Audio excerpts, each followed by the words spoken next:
السلام عليكم ورحمة الله وبركاته. كسر waa channelkeena saxaabay maanta waxaan rabnaa ka hadalno sida loo habeeyo color light yani iftiinka colorka sida loo bedelaa asada background kan isticmaalayno iyo iftiinka dhan aan isticmaalayno. Hadda iftiinkan isticmaalayno waa casaan isku jira waa white caadi ah laakiin waxaan ka dhiganaynaa nooc aan rabno.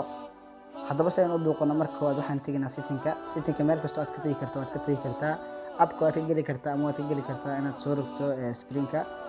kadib waxaan ka dooranaynaa display marka aan ka doorano waxaan kasii dooranaynaa visible enhancements markaan kasoo doorano waxaan kasoo dooranaynaa color lines markaan ka doorano halkaan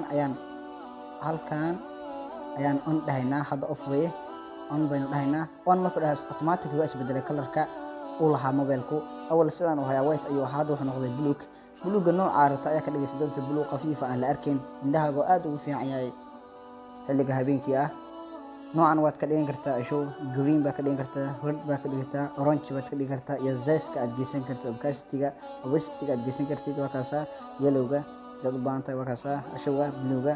hadda aniga buluuga ayaan u baahanahay kaliya.